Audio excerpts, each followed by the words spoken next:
আসসালামু আলাইকুম ওয়া রাহমাতুল্লাহি ওয়া বারাকাতুহু। শুকরিয়া জ্ঞাপন করছি মহান আল্লাহ রাব্বুল আলামিনের কাছে। দরুদ ও সালাম পেশ করছি বিশ্ব মানবতার মুক্তির দূত রাসূল করিম সাল্লাল্লাহু আলাইহি ওয়াসাল্লামের প্রতি। প্রিয় দর্শক, আপনারা যে যেখান থেকে বসে আজকের আয়োজনের সাথে রয়েছেন সবার প্রতি রইল আন্তরিক প্রীতি ও মোবারকবাদ। এন মোহাম্মদ নিবেদিত পবিত্র মাহে রমাদান উপলক্ষে চ্যানেল 9-এর নিয়মিত আয়োজন ইসলাম ও নারী অনুষ্ঠান। সুস্থ দেহ, প্রশান্ত মন, কর্মব্যস্ত সুখী জীবন। মানসিক সুস্থতা, শারীরিক সুস্থতা আমাদেরকে রোজা রাখতে অনেক বেশি সাহায্য করে থাকে। আজ আমরা জানব পবিত্র মাহে রমাদানের খাদ্য ও পুষ্টি, এই বিষয়টা নিয়ে আজকে আলোচনা করা হবে। এ বিষয়ে আলোচনা করতে আমাদের স্টুডিওতে উপস্থিত আছেন ডক্টর রিফাত রহিম, সহযোগী অধ্যাপক, মুগদা মেডিকেল কলেজ হসপিটাল। প্রিয় দর্শক, চলুন পরিচিত হয়ে নেই আজকের অতিথির সাথে। আপা আসসালামু আলাইকুম। ওয়ালাইকুম আসসালাম। কেমন আছেন আপা? আলহামদুলিল্লাহ ভালো আছি। শুকর আলহামদুলিল্লাহ। আপা, আজকে আমরা আলোচনা করব রমাদানের খাদ্য এবং পুষ্টি সম্পর্কে। প্রথমেই জানতে চাইবো যে খাদ্য পুষ্টি কেমন হওয়া উচিত আমাদের জন্য? ধন্যবাদ। আগে একটু যেটা নিয়ে শুরু করতে চাচ্ছি, সেটা কেন জানি রামাদান আসলেই সবার মাথার মধ্যে একটা কাজ করে, প্রচুর ভাজা পোড়া খেতে হবে। বেসন ডাল যারা নিজেরা তৈরি করে নেয় তারা বেসন কিভাবে প্রসেস করবে সেটা অনেক বাজার করতে হবে। তেল একটু বেশি লাগবে মাসে, তাই তো, ছোলা একটু বেশি লাগবে, ডাল সব চিনি সবকিছুর খরচ দ্বিগুণ হয়ে যাবে রমজান মাসে। এই ভ্রান্ত ধারণা থেকে যদি আমরা একটু বেরোয় আসতে পারি, আমরা যদি একটু খাদ্যর পুষ্টির দিকে চিন্তা করে আমাদের খাওয়ার প্ল্যানিংটা করতে পারি, ওই যে 2 মাস আল্লাহ তাআলা আগে থেকে রজব মাস থেকে আমাদের দিয়ে দিয়েছেন, তোমরা প্ল্যান করো, রমজানে যাও এবং ভালো করে আল্লাহর ইবাদতটা করতে পারি। এই জন্য আমরা যেটা করব সেটা হলো রমজান আসার আগে কিন্তু আমরা একটা নিজের একটা প্ল্যান করে, বাজারের যে প্ল্যানটা হয় সেই সময় যদি আমরা পরিবারের সবাই সদস্যরা মিলে যদি একটু বসি, মাই তো সব বাজার করে দিলেন, হয়তো পরিবারের পিতৃতান্ত্রিক পরিবার আমাদের এখানে, কিন্তু মেইন সংসারটা চালায় কিন্তু সংসারের মহিলারাই, রান্না বাড়া দেখেন।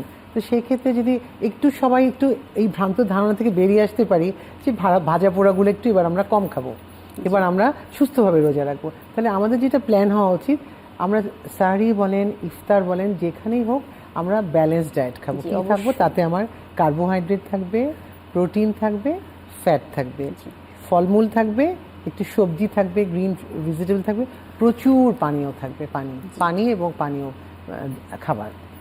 এখন এর মধ্যে পরিবারে যারা আছেন, কিছু আছেন একেবারে সুস্থ, ইয়াং একটা গ্রুপ থাকতে পারে, একটু বয়স কম থাকতে পারে, এর মধ্যে গর্ভবতী থাকতে পারে, মহিলা থাকতে পারে, বার্ধক্য মানে বয়স্ক লোক থাকতে পারে, ডায়াবেটিক পেশেন্ট, হাইপারটেনসিভ থাকতে পারে। সবাইকে মিলেই তো আমাদের কাজ চালাতে হবে। এই ক্ষেত্রে যেটা করতে হবে, আমরা যখন সাহরি বা ইফতারের প্ল্যানিংটা করব বা তৈরি করব, সেক্ষেত্রে সবসময় আমার খেয়াল রাখতে হবে যখন সাহরিতে একটু ভারী খাবার খাবো, যেটা অনেকক্ষণ পর্যন্ত আমার এনার্জি দিতে পারে। আর ইফতারে আমরা যেটা উল্টাটা করি, সাহরিটা একটু দেরি করে, মানে সময় মতো অবশ্যই করব। আমরা যেটা অনেকেই করে কি, 12টা থেকে 2টার মধ্যে একবারে খেয়ে ঘুমায় পড়ে, কিন্তু আমাদের নবী করিম সাল্লাল্লাহু আলাইহি ওয়াসাল্লামের কিন্তু সুন্নাহ কিন্তু তা না, উনি কিন্তু একটু দেরি করে খেতেন না, এবং সেহরিটা একটু হেভি খেতেন, যেন 12 ঘন্টা, মানে একটা 12 ঘন্টা 16 ঘন্টা যেটাই হোক, একটু লম্বা সময় আমাদের কিন্তু না খেয়ে থাকতে হবে, তখন শরীরে কিন্তু আমার এনার্জি দরকার। তাহলে এটাকে আমরা ভাগ করে নিব, সাহরি খাবারটা একটু ভালো করতে সাহরি দিয়ে শুরু করি। তাহলে আমার কোন কমপ্লেক্স কার্বোহাইড্রেট, যেমন আমি এখানে ভাত রাখবই, ভাতের মধ্যে অনেকে আবার ভাতে কেউ লাল চালের ভাত যারা খায়, এটা কিন্তু খুবই ভালো, এটা অনেকক্ষণ এনার্জি দিতে পারে, এবং এটার ফুড ভ্যালুও খুব ভালো। লাল চালের ভাত যদি থাকে খুবই ভালো, আর না হলে যেটা আছে সেটাই। আরেকটা হলো, সবাই তো ভাত খাবে না, কেউ রুটি খায়, রুটি খেতে পারে, অথবা অনেকে যে ওট মিল থাকে আজকাল, যারা একটু অ্যাফ্লুয়েন্ট সোসাইটি খেতে পারে, কোনো সমস্যা নেই। তার সাথে থাকলো প্রোটিনের মধ্যে কি থাকছে, আপনি মাছ খেতে পারেন, ওখানে গরু, খাসি এগুলো আমরা একটু কম খাই, রেড মিটগুলো। আমরা এখানে যে মাছ একটু কম পছন্দ করে তার জন্য একটু মুরগি রাখা যেতে পারে, যদি সামর্থ্য থাকে, সামর্থ্য অনুযায়ী মাছটা বেশি, মানে প্রোটিন তোমাকে মিট আপ করতে হবে। আমি ডাল জাতীয় আইটেম রাখলাম। এখন অ্যানিমেল প্রোটিনের মধ্যে থেকে আমরা একটু মাছ রাখতে পারি, ডিমটা রাখতে পারি, ডিমের মধ্যে থেকে আমি ভালো একটা প্রোটিন পাচ্ছি, ডিমের কোনো একটা তরকারি বা শুধু ডিম সেদ্ধ বা ডিমের কোনো কিছু আইটেম করতে পারি। আরেকটা হলো ডালের কথা বলেছে, সবজি, শাক সবজি যেরকম যেটা পাওয়া যাচ্ছে, এই আইটেমগুলো মিক্স থাকতে হবে, এবং প্রচুর প্রাণী থাকে ফ্যাটের মধ্যে, যেমন আমরা এখানেও রাখতে পারি বা ইফতারেও রাখতে পারি, আমাকে ম্যাচ করতে হবে। এখানে রান্নাতে তো আমি কিছু তেল ব্যবহার করছি, আর আমি যদি ইফতারে একটু বাদামের আইটেমটা রাখি তাহলে আমার ফ্যাটের নিটটা চলে। বাদাম তো বিভিন্ন ধরনের বাদাম পাওয়া যায়, আপনি চীনা বাদাম রাখতে পারেন, যে কোনো যেটা অ্যাভেলেবিলিটি অনুযায়ী রাখলাম, তাহলে ফল থাকলো। আর আমি যদি খেজুরটাকে অ্যাড করে দিই, এখানেও একটু 2টা খেজুর 3টা খেলাম, ওখানে 5টা খেলাম বা ওখানেও 3টা খেলাম, তাহলে কিন্তু দেখেন 100 গ্রামে আমার 300 ক্যালোরি কিন্তু এখানে চলে আসলো। আচ্ছা, এইভাবে ব্যালেন্স করে এবং প্রচুর পানি। আর যিনি আমার পরিবারের যিনি হচ্ছে ডায়াবেটিস রোগী, উনি কিন্তু ওনার ফুডের মধ্যে আমাকে চিন্তা করে, উনি আমার ইচ্ছা মতো এত খেজুরও খেতে পারবেন, ওনার ডায়াবেটিস বেড়ে যাবে। তাহলে সেই ক্ষেত্রে ওনার কার্বোহাইড্রেটটাও, ওনাকে যে লাল চালের ভাত ওগুলো তাকে দেওয়া হলো। আর যখন ইফতারটা হবে, ইফতারের সময় কিন্তু ওনারা যারা ইনসুলিন নেন তারা কিন্তু অন্য সময় আমরা 15 মিনিট আধা ঘন্টা ওয়েট করি, তারপরে তারপর খাই। এখানে কিন্তু সাথে সাথে খেয়ে নেবে, এবং খেয়েই কিন্তু একবারই খেতে থাকবে না, একটু খেয়ে অ্যাডজাস্ট করে তারপরে নামাজ পড়ে সে আবার খাবে। এই জিনিসগুলো যদি একটু মেনটেন করতে হবে, তাহলে কিন্তু তার হঠাৎ করে সে অসুস্থ হয়ে পড়বে না। অতিরিক্ত একসাথে খাওয়ার, শরীর তো নিতে সময় লাগবে। এবং এই ইফতারের মধ্যেও কিন্তু ভাজা পোড়ার পরিমাণটা একদম, না হলে আমরা বাংলাদেশিরা একটু মানসিকতে পড়ে যাবো না, রোজাই হলো না তাহলে। কিন্তু ভাজাটাও একটা লিমিটেশনের মধ্যে থাকবে। যেদিন চপ রাখবো সেদিন আর বেগুনিটা না রাখলাম, এরকম করে আমরা তো একদিনে সব আনতে থাকি। আমাদের ঢাকার চক বাজারে প্রচুর ইফতার পাওয়া যায়। আমরা এই বিষয়টা নিয়ে ফিরে আসবো ছোট্ট একটা বিরতির পর। প্রিয় দর্শক, আপনারা দেখছেন এন মোহাম্মদ নিবেদিত পবিত্র মাহে রমাদানের চ্যানেল 9-এর নিয়মিত আয়োজন ইসলাম ও নারী অনুষ্ঠান। সময় হলো ছোট্ট একটি বিরতির, আমাদের সাথেই থাকুন।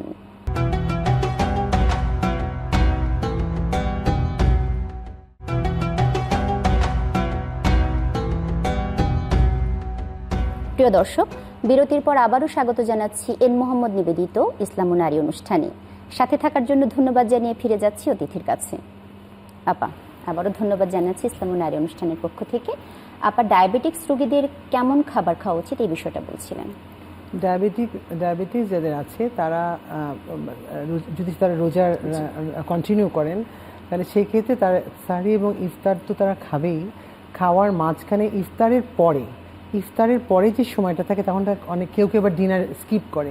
ডায়াবেটিস রোগীটা তখন রোগী, এবং স্পেশালি ডায়াবেটিস রোগী এবং যারা প্রেগনেন্ট মা, তারা কিন্তু ওই সময় খাবারটা খেতে হবে। আমি এটা স্পেশালি বলতে চাচ্ছি যে অনেকেই কিন্তু দেখা যায় শুধু সাহরি আর ইফতার খায়, আর ওই ইফতারের পরে আর কিছু খায় না, একবারে।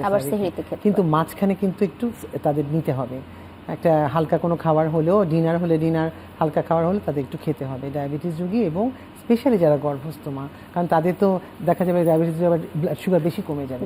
এটা একটা গেল। আরেকটা হলো, এই ডায়াবেটিস রোগী খাবে, কিন্তু তার হচ্ছে খাওয়াটা পরিমিত। তাকে যেহেতু বলেছে যে তার কার্বোহাইড্রেটটা একটু কাটল করতে হবে, তার প্রোটিনটা একটু বাড়ায় নিল, ফ্যাটটাকে কাটল করে, এটা আবার কিছুটা হচ্ছে ওজনের সাথেও হয়। এখন অন্য খাবারগুলো সে খাবে, কিন্তু সাহারিতে সে চেষ্টা করবে এমন কার্বোহাইড্রেট খেতে যেটা হলো তার, কিন্তু আমরা যদি একটু, যারা নর্মাল মানুষ তারা যে পরিমাণে খায় তার তো পরিমাণ খুব, আগে যদি সে 1 কাপ ভাত খেত, এখন সে একটু বাড়াবে, কারণ তার তো সাহারিতে সে একটু বাড়াবে, কারণ বড় সময় তাকে কভার করতে হবে। সে একটু ওই ভাতের পরিমাণটা, আগে 1 কাপ খেলে এখন সে 2 কাপ খাবে। আগে হয়তো 1 পিস একটা মাছ খেত, এখন সে 2 পিস খাবে। সবজির পরিমাণটা তো এটা কোনো ভ্যারি করে না, সবজিটা খাবে ব্যালেন্স সবজি, আর টক ফল।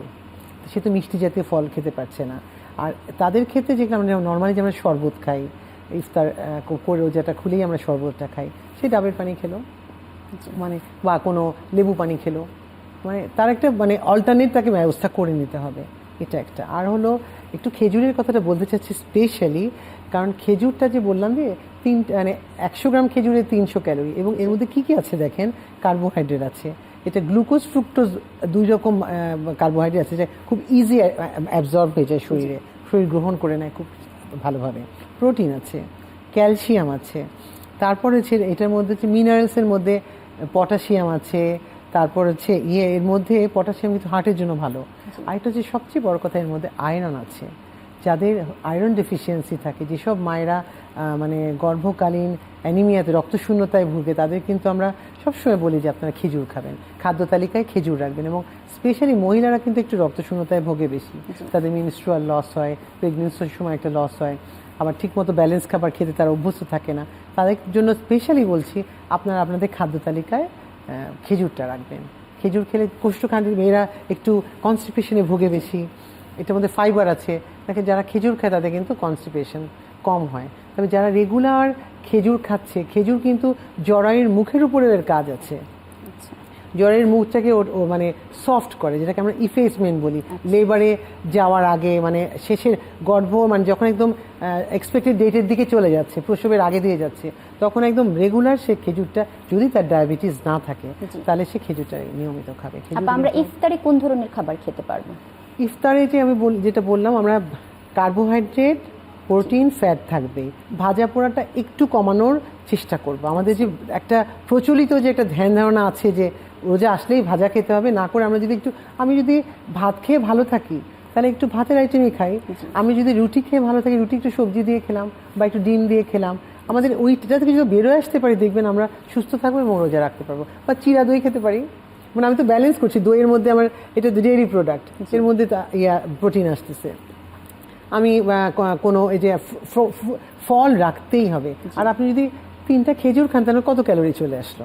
আমার মাথায় সবসময় এই প্রোটিন, কার্বোহাইড্রেট একটু বেশি থাকবে ডায়াবেটিস ছাড়া, বাকিদের কার্বোহাইড্রেট, প্রোটিন, ফ্যাট যেন থাকে এবং সবজি ফল থাকতে হবে, মিক্স করে আমাকে করতে হবে। প্রতিদিন একই রকমের ইফতার করার দরকার নেই, চেঞ্জ, আপনি একদিন একটু ভাতের আইটেম খেলেন, পরের দিন রুটি খান, আরেকদিন চিরা খান, আরেকদিন ঠিক আছে আপনি একটু কম মশলা দিয়ে ছোলা দিয়ে মুড়ি খান, সাথে ওই ফল সবজি এগুলো রাখেন, মানে একদম তো বাদ দেওয়ার দরকার নেই। মশলাটা কমাতে হবে, তেলের খরচও কমাতে হবে একটু, তাহলে দেখবো আমাদের সবই সাশ্রয়ী হবে, আমরা সুস্থভাবে রোজা রাখতে পারবো। বিশেষ করে আপনার তরুণ প্রজন্মের ছেলে মেয়েদের কথা বলছি, ওরা প্রচুর ভাজা পোড়া খায় এবং রোজার অর্ধেকটা সময় পেরোলেই তারা খুব ক্লান্ত হয়ে যায়, এই বিষয়টা নিয়ে একটু বলুন। যে হাইপার অ্যাসিডিটি হয় একবারে, যে আর সবসময় না বলে যে একটু যে যেমন ডায়াবেটিস রোগীদের বলা হচ্ছে না যে ইনসুলিন নিয়েই খেয়ে ফেলবে, একটু খেয়ে নামাজ পড়ে সে আবার খাবে, তেমনি যে ভাজা পোড়া যদি সে কম খায় তাহলে কিন্তু তার এই এতক্ষণ একটা খাওয়া বন্ধ, ফাস্টিং, একটা স্টমাকের মধ্যে খালি, হঠাৎ করে গিয়ে তেল মশলা সব কিছু গিয়ে ওর তো একটা অ্যাডজাস্ট করতে সময় লাগে, তখন আর অ্যাসিডিটি, হাইপার অ্যাসিডিটি হয়ে যায়, বুক গলা জলে, বমি শুরু হয়। কাজে এই জিনিসটাগুলো বাড়ির যিনি কর্ত্রী তাকে এবং তার সাথে যারা মানে আরও যারা মানে সাপোর্টিং যারা আছেন পরিবারের মেম্বার্স, সবাইকে মিলে আমার কাছে মনে হয় যেন আমরা যদি আমাদের প্রচলিত সিস্টেম থেকে একটু বেরোয় এসে সবাই মিলে একটু প্ল্যানিং করি রমজানের আগে, যে এবার রমজানে আমরা কীরকম করতে চাই, সবাই ওরাও পার্টিসিপেট করুক। একদম যে বার্গার টার্গার খাবে না তা না, ওই যে ওই দিন অন্য খাবারটাকে একটু চেঞ্জ করবে, এরকম করে মিক্স করে মাথায় রাখতে হবে আমার সব জাতীয় ফল আমার যেন ক্যালোরি মেনটেন হয়। জি আপা, আমরা আবারও ছোট্ট একটা বিরতি থেকে ফিরে আসছি। প্রিয় দর্শক, আবারও সময় হলো ছোট্ট একটি বিরতির। আপনারা দেখছেন এন মোহাম্মদ নিবেদিত পবিত্র মাহে রমাদানের নিয়মিত আয়োজন ইসলাম ও নারী অনুষ্ঠান, সাথেই থাকুন।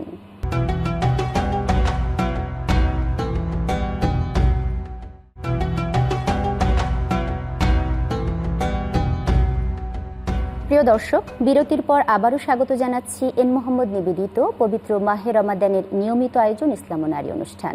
আজকের আলোচনার বিষয় রমাদানী খাদ্য ও পুষ্টি। আপা আলোচনা করছিলেন খাদ্য এবং পুষ্টির বিষয়ে। একটা বিষয় জানতে চাইব যে বিশেষ করে পরিবারের মা এবং বয়স্ক মহিলা, তাদের জন্য কেমন খাবার হওয়া উচিত, যেহেতু তারা পরিবারের অন্য সদস্যদের খুব বেশি কেয়ার করে থাকেন, তারা কি করবেন এই রমজান? ধন্যবাদ।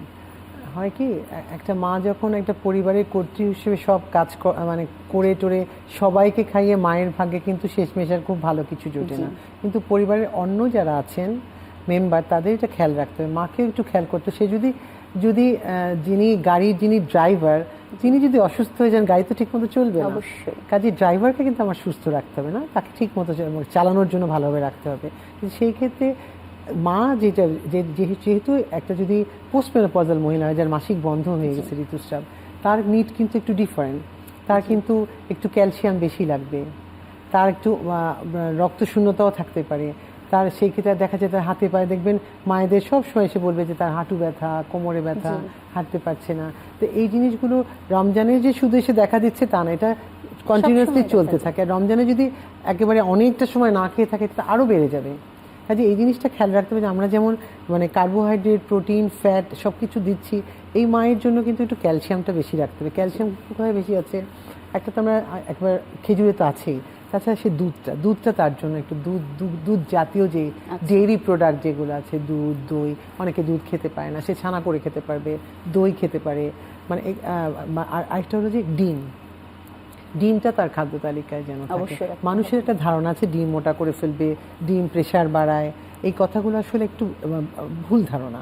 একটা এই বয়সে মায়ের কিন্তু শরীরের জন্য তার একটু মানে দরকার, সে তো দুর্বল হয়ে যাচ্ছে এমনিতেই তার, আর এই যে হাড়ের যে তার তো শরীরে নতুন করে কিছুর গঠন হচ্ছে না, তারপর তার হরমোনাল একটা ইমব্যালেন্স হয়ে গেছে, যে একটা ইস্ট্রোজেন হরমোন যেটা তার আগে ছিল, তাকে অন্য পুরুষদের থেকে তার কিছু যেমন স্বাস্থ্য ঝুঁকি, যেমন হৃদরোগের ঝুঁকি ছেলেদের থেকে মেয়েদের কম থাকে, কিন্তু এখন কিন্তু যখন তার মাসিক বন্ধ হয়ে যাবে, মেনোপজে চলে যাবে, তখন কিন্তু সমান হয়ে যায়, কাজে তখন কিন্তু তার সেই ঝুঁকিও আছে, কাজে তাকে কিন্তু ওরকম ইকুয়ালি ইম্পর্টেন্স দিয়ে তার খাওয়াটা দিতে হবে, স্পেশালি ক্যালসিয়ামের প্রতি জোর দিতে হবে, কারণ ওই যে হাড় তো ক্ষয় হয়, যেন তার সেই জন্য ক্যালসিয়ামটা রিচ, এবং ক্যালসিয়ামের সাথে যেন ভিটামিন ডি যুক্ত, ভিটামিন ডি তো আসলে আমরা ফ্রি আল্লাহ তাআলা আমাদের জন্য দিয়েছেন। এখন হয় কি আমাদের মায়েরা একটু পর্দানসীন হন, একটু ঘর থেকে বের হন কম, ওনাদেরকে আমাদের বুঝাতে হবে ক্যালসিয়াম কিন্তু অ্যাবজর্পশন হবে না যদি ভিটামিন ডি না পাই, কাজে এই জন্য এইসব মায়েদেরকে আমাদেরকে মাঝে মাঝে একটু, সে যদি বাইরে যেতে কম যেতে চায়, বাড়িতে আঙিনা থাকে, ছাদ যেতে পারে, ছাদে একটু কিছুক্ষণ বসতে পারে, এই জিনিসগুলো তাদেরকে আমাদের মোটিভেট, সূর্যের আলোটা গায়ে লাগাতে হবে, সূর্যের আলো, সানলাইট যদি না থাকে তাহলে তো এগুলো কাজ করবে না। ভিটামিন ডির একটা মানে পর্যাপ্ত পরিমাণে আমাদের আল্লাহ তাআলা দিয়েছেন, ঢেলে দিয়েছেন ভিটামিন ডি, সেটা হচ্ছে সূর্যালো। সূর্যের আলো থেকে একটু 10 মিনিট বসলো বা একটু হেঁটে আসলো, এটাতে তার দেখা যাবে ভালো একটা ফল হবে। জি আপা, আরেকটা বিষয় ছোট্ট করে জানতে চাইবো, যেহেতু সামনে এসএসসি এইচএসসি পরীক্ষার্থীদের অনেকেই রোজা রেখে থাকে, তারা যাতে সুস্থ থাকে এবং ভালো পড়াশোনা চালিয়ে যেতে পারে, এই ব্যাপারে তারা কোন ধরনের খাবার বা কোন ধরনের পুষ্টিটা নিলে তাদের জন্য ভালো হবে? ধন্যবাদ। রোজা নিয়ত করে তো যেহেতু তার রোজা ফরজ, তার যদি দীর্ঘমেয়াদী কোনো রোজা রাখা যাবে না এরকম কোনো রোগ না থেকে থাকে, তাহলে তো সে রোজা রাখবেই। আর রোজা যেহেতু তার ব্রেনের উপর কোনো নেগেটিভ এফেক্ট ফেলছে না, সে ভুলে যাবে বা ব্রেন কাজ করছে না এরকম কিছু না, সে সব কথার প্রত্যেকটা ক্ষেত্রে একই কথা, সে অবশ্যই যাই খাবে সুষম খাবার খাবে, এবং ভাজা পোড়া তেল মশলা এগুলো একটু কম খাবে, বাইরের খাবারটা একটু অ্যাভয়েড করবে।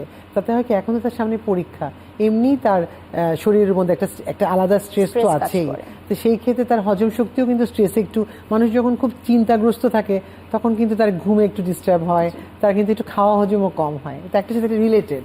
কাজে সে যদি এখন একটু ইজি ডাইজেস্টেবল খাওয়া খায়, কম আরামে হজম হচ্ছে, সেরকম কম মশলার খাওয়া খায়, তাহলে কিন্তু তার আসল তো উদ্দেশ্য রোজা রাখা। এক্ষেত্রে পরিবারের মায়েদের একটু সচেতন হওয়া দরকার। অবশ্যই মা এবং তার সাথে পরিবারের আর যারা আছেন সবাই মিলে, যে আমার কাছে মনে হয় সবাই মিলে যদি আমরা একটু সবাইকে ইনক্লুড করে যদি আমি একটা প্ল্যানিং করি, তাহলে সবাই এটার মধ্যে একটা ইম্পর্টেন্স দিল, সবাই কিছু ইনপুট দিল, সুন্দর একটা ব্যবস্থাপনা হতে পারে। আপা অসংখ্য ধন্যবাদ, খুব চমৎকারভাবে খাদ্য এবং পুষ্টি সম্পর্কে আলোচনা করে। প্রিয় দর্শক, আমরা অনুষ্ঠানের একেবারেই শেষ পর্যায়ে চলে এসেছি। পবিত্র রমজান মাস রহমত, বরকত এবং মাগফিরাতের মাস। শারীরিক সুস্থতা অবশ্যই প্রয়োজন। আমার সুস্বাস্থ্য, আমার পুষ্টি আমাকে অনেক বেশি ভালো রাখবে এবং আমি কল্যাণকামী হতে পারবো। পবিত্র মাহে রমাদানে তাকওয়া অর্জন করতে পারবো। সবার সুস্বাস্থ্য, প্রশান্তি এবং দীর্ঘায়ু কামনা করে আজকের অনুষ্ঠান এখানেই শেষ করছি। সবাই ভালো থাকবেন। আল্লাহ হাফেজ। আসসালামু আলাইকুম ওয়া রাহমাতুল্লাহি ওয়া বারাকাতুহু।